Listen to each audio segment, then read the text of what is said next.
আসসালামু আলাইকুম। কেমন আছেন আপনারা সবাই? আলহামদুলিল্লাহ আমি ভালো আছি।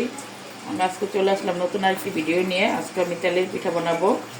কে কী নামে চিনেন জানি না, তো আমাদের দেশে তেলের পিঠা বলে, কি ভামদেশে পিঠা বলে। তো আমি এটা বানাবো, তার জন্য এখানে আমি আতপ চালের গুঁড়ো নিয়ে নিতেছি। এটা 2 কাপ আতপ চালের গুঁড়ো নিব।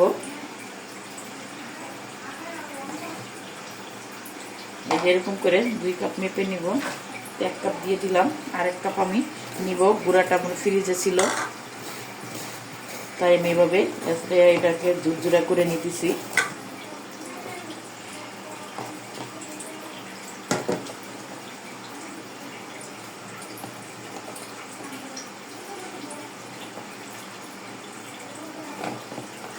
কাপ আতপ চালের গুঁড়ো নিয়ে নিলাম।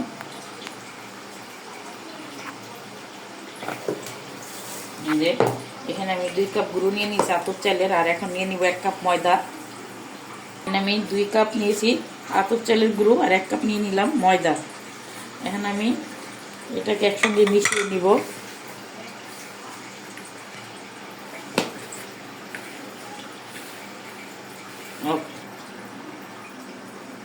এখন আমি দিয়ে দিব লবণ। তো লবণ দিয়ে আমি ভালো করে এটাকে করে নিব, মিলিয়ে নিতেছি। মানে খেজুরের গুড়টা গালিয়ে নিয়েছি জাল করে। এখন আমি এই গরম পানিটা দিয়ে আমি পিঠার ব্যাটারটা বানিয়ে নিব। তো আস্তে আস্তে এরকম করে লেড়ে লেড়ে নিব। আপাতত 1 কাপ দিয়ে ভালো করে লেড়ে তারপরে আরেক বাটি দিব। এখানে আমি আমার 2 বাটি পানি হয়ে যাবে।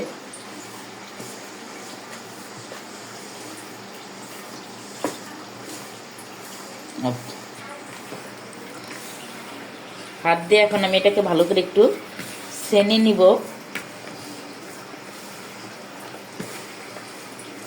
আরেক কাপ আমি দিয়ে দিয়েছি। এটা যেহেতু গরম, কুসুম গরম পানিটা আমার আর লাগলো না, আমি এটাই গরম করে নিয়েছি। এখন এটার সাথে ভালো করে ব্যাটারটাকে আমি গুলিয়ে নিব। গরম দেখে হাত দেওয়া যাইতেছে, তাই আমি চামচ দিয়ে লেড়ে নিতেছি।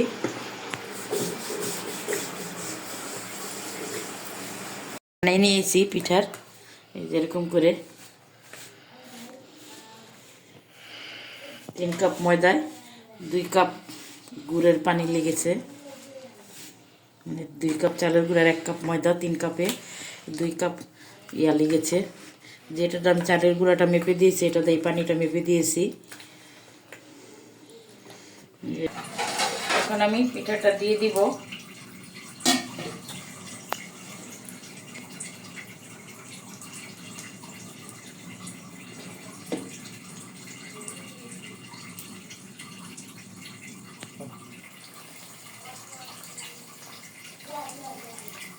আমার পিঠাটা ফুলে উঠেছে। যাই হোক, বারবার আমি তেলের ভিতর যেতে যেতে চুবাই দিতেছি, তাহলে পিঠাটা আরো ফুলে ওঠে। এই তো আমার পিঠাটা ফুলে গিয়েছে। এইভাবে আমি পিঠাগুলো বানিয়ে নিব। এই যে পিঠাটা আমার হয়ে গিয়েছে, এখন আমি পিঠাটাকে তুলে নিব। তেলটা সুন্দর করে ঝরে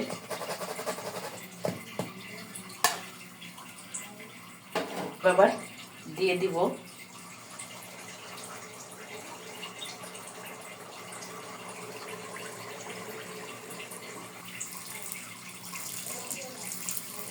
মাশাআল্লাহ মাশাআল্লাহ, এরকম করে আমি পিঠাগুলো ভেজে নিব।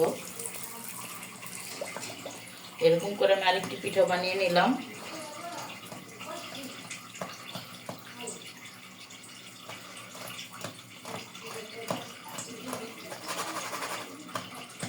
তো এইভাবে আমি সবগুলো পিঠা বানিয়ে নিব, তারপর দেখাবো। একটি পিঠাও আমি দিয়ে দিই,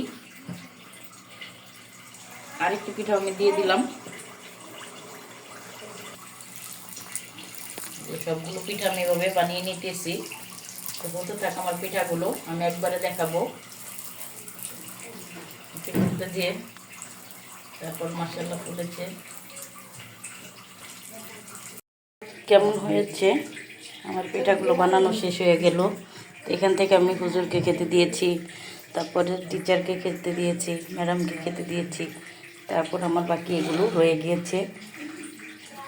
তো কেমন হলো পিঠার রেসিপি? সন্ধ্যার নাস্তা হিসাবে পিঠাও খাওয়া হয়ে গেল এবং নাস্তাও খাওয়া হয়ে গেল। তো আমার তেলের পিঠাগুলো কেমন লাগলো?